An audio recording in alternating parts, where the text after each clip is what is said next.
ನಮಸ್ಕಾರ ವೀಕ್ಷಕರೇ, ಪ್ರಖರ ಸುದ್ದಿಗೆ ಸ್ವಾಗತ. ವಿಜಯಪುರದಲ್ಲಿ ರಾಜ್ಯ ಅತಿಥಿ ಉಪನ್ಯಾಸಕರ ಸಂಘದ ಅಧ್ಯಕ್ಷರಾದ ಹನುಮಂತಗೌಡ ಕಲ್ಮನಿ ಅವರಿಗೆ ಸನ್ಮಾನ ಅಭಿನಂದನೆ ಕಾರ್ಯಕ್ರಮ. ಜಿಲ್ಲಾ ಅತಿಥಿ ಉಪನ್ಯಾಸಕರ ಸಂಘದ ಅಧ್ಯಕ್ಷರಾದ ಸುರೇಶ್ ಉಪನ್ಯಾಸಕರಿಂದ ಅದು ಇದರಲ್ಲಿ ಕಡಿಮೆ ಇದೆ. ನಾವು ಕೇಳೋದಿಷ್ಟೇ, ಯಾರು ನಾನ್ ಕ್ವಾಲಿಫೈಡ್ ಇದ್ದಾರೋ ಅವರೆಲ್ಲ PU ಕಾಲೇಜ್ ಹಾಕಿ, ಇಲ್ಲ ಸ್ಟೇಟ್ ಶಾಲರಿ ಕೊಡಿ. ಯಾರು ಕ್ವಾಲಿಫೈಡ್ ಇದ್ದಾರೋ ಅವ್ರಿಗೆ UGC ಕೊಡಿ.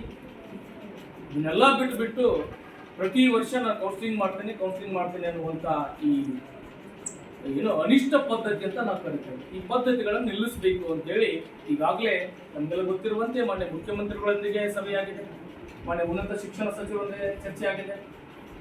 ಆದರೆ ನಾನು ನಿಮ್ಮೆಲ್ಲರ ಪರವಾಗಿ ಈ ಹಿಂದೆ ಉನ್ನತ ಶಿಕ್ಷಣ ಸಚಿವರಾಗಿರುವಂಥ ಅಶ್ವಥ್ ನಾರಾಯಣ್ ಸರ್ ಅವರಿಗೆ, ಅಂದಿನ ಮುಖ್ಯಮಂತ್ರಿಗಳಿಗೆ, ಯಾಕಂದರೆ ನಮಗೆ ಕೇವಲ 11,000 13,000 ಅದಕ್ಕಿಂತ ಬಿಫೋರ್ 5,000 ಇತ್ತು ಅಂತ ಅನ್ಸುತ್ತೆ. ಅದು ಏನಾಯ್ತು ಎಂತಾಯ್ತು ತಾವೆಲ್ಲ ಗಮನಿಸಿದ್ವಿ. ಯಾವ ರೀತಿ ಹಂತವನ್ನ ಹೋರಾಟವನ್ನು ಹತ್ತಿಕ್ಕಬೇಕು, ಏನೇನು ಅಪರಾಧಗಳನ್ನು ಮಾಡಿದ್ರು. ನನಗೆ ದೊಡ್ಡ ಶಕ್ತಿ ಇದೆ.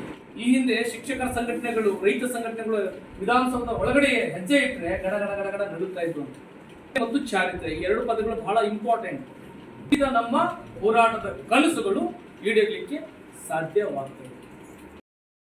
ಆ ಸಂಘಟನೆಯಲ್ಲಿ ಬರ್ತಕ್ಕಂಥ ಸದಸ್ಯರು ಒಂದೇ ಒಂದು ಗ್ರೂಪ್ ಮಾಡಿ ಏನೇ ಹೋದ್ರು ಸದಸ್ಯ ಅವ್ರಿಗೆ ಹೋಗ್ಬಿಟ್ಟು ಏನೇ ಹೋದ್ರು ನ್ಯಾಯ ಅವ್ರಿಗೆ ಸಿಗಬೇಕು ಅನ್ನುವಂಥ ಒಂದು ಕಾನ್ಸೆಪ್ಟ್ ಇಟ್ಟು ನಾನಲ್ಲ, ನನಗಿರ್ತಕ್ಕಂಥ ಶಿಕ್ಷಣ ತಜ್ಞರ ಒಂದು ಮಾರ್ಗದರ್ಶನ, ಅವರ ಒಂದು ಮಾರ್ಗದರ್ಶನ ನಾವು ಮಾಡ್ತಾ ಇದ್ದೇವೆ.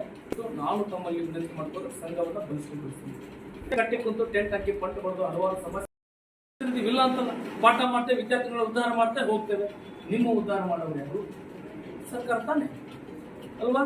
ಎಷ್ಟೋ ಜನ ಈ ಅತಿಥಿ ಉಪನ್ಯಾಸಕರನ್ನ ಸಂಬಳವನ್ನ ಕೊಡದೇ ಇರತಕ್ಕಂಥ ಪ್ರಾಚಾರ್ಯ, ಕೆಲವು ಪ್ರಾಚಾರ್ಯರು ಕೂಡ ನಾನು ನೋಡಿದ್ದೇನೆ. ನಾನು ಹಿಂಸೆ ಕೊಡೋಬ್ಬ ಹಾಸನ್ ಲೋಕೇಶ್ ಎಷ್ಟು ತೊಂದರೆ ಕೊಡ್ತಿದ್ದಾರೆ ಅಂತಂದ್ರೆ ಅಷ್ಟು ತೊಂದರೆ ಅಲ್ಲಿ ವರ್ಕ್. ರಾಜ್ಯದಲ್ಲಿ ಅತಿಥಿ ಉಪನ್ಯಾಸಕರ ವಿವಿಧ ಸಂಘಟನೆಗಳಿದ್ದು, ಒಂದೇ ಸಂಘಟನೆ ಒಂದೇ ಸೇವಾ ಕಾಯಮಾತಿಯ ಹೋರಾಟವನ್ನು ಮಾಡುವ ಮೂಲಕ ಸಂಘಟನೆ ಬಲಪಡಿಸುವ ಇಚ್ಛೆಯನ್ನು ಅವರು ವ್ಯಕ್ತಪಡಿಸಿದರು. ಜಿಲ್ಲೆಯ ಹಲವು ಊರುಗಳಿಂದ ಅತಿಥಿ ಉಪನ್ಯಾಸಕರು ಆಗಮಿಸಿದರು. ಪೀಟರ್ ಚಂದ್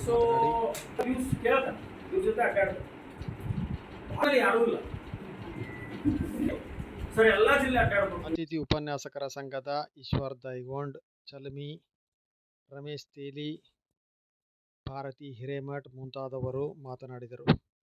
ಕಾರ್ಯಕ್ರಮದಲ್ಲಿ ಹನುಮಂತಗೌಡ ಕಲ್ಮನಿ, ಕಾರ್ಯದರ್ಶಿ ಪೀಟರ್ ಚಂದ್, ಭಾರತಿ ಹಿರೇಮಠ್ ಅವರು ಮಾತನಾಡಿ, ಸರ್ ಹೇಳಿದಾದರೆ ಇದು ಅಭಿನಂದನಾ ಕಾರ್ಯಕ್ರಮ ಆಗಿರೋದ್ರಿಂದ ಅವ್ರು ಹೊರಬೇಡ ಅಂತ ಮತ್ತೆ ಹೇಳಿಬಿಟ್ರು. ಸರ್ ಸಮಸ್ಯೆಗಳಲ್ಲಿ ನಾವು ಮುಷ್ಕರದಿಂದ ನಾವು ಒಂದು ಸ್ವಲ್ಪ ಸಮಸ್ಯೆಗಳನ್ನ ಬಗೆಹರಿಸಿದೀವಿ ಅಂತ ಅನ್ಕೊಂಡಿದೀವಿ.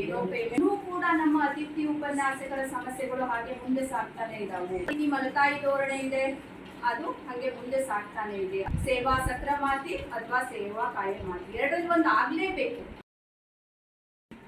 ಎಲ್ಲ ಗುರುಗಳು ಇಲ್ಲಿ ಸೇರಿದ್ದೀವಿ. ಎಲ್ಲರಿಗೂ ಗುರು ಪೂರ್ಣಿಮೆಯ ಶುಭಾಶಯಗಳು. ಅದರಿಂದ ರಾಜ್ಯಾಧ್ಯಕ್ಷರಾಗಿರ್ತಕ್ಕಂಥ ಹನುಮಂತಗೌಡ ಕಲ್ಮನಿ ಸರ್ ಅವರು, ಪೀಟರ್ ಸರ್ ಅವರು ಪ್ರಧಾನ ಕಾರ್ಯದರ್ಶಿ, ಅದು ಇನ್ನೊಬ್ಬರು ಮೆತ್ತೂರ್ ಸರ್ ಅವರು ಬಂದಿದ್ದಾರೆ. ಬಹುಶಃ ಇದು ಈ ಕಾರ್ಯಕ್ರಮವನ್ನು ಈಗಾಗಲೇ ನಾವು ಮುಗಿಸ್ಬೋದಿದ್ದು.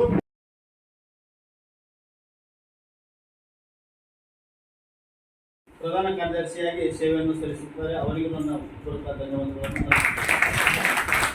ಜಿಲ್ಲಾ ಅಧ್ಯಕ್ಷರಾಗಿರೋ ಡಾಕ್ಟರ್ ಅಂತ ಆಗಿದ್ದಾರೆ SRW ಸರ್ ಅವರಿಗೂ ಮೂಲತಃ ಅವರ ಪರಿಚಯವನ್ನು ಹೇಳೋದೇ ಅವರ ಒಂದು ಸ್ವಾಗತ ಮಾಡ್ತಾ ಇದ್ದೀನಿ.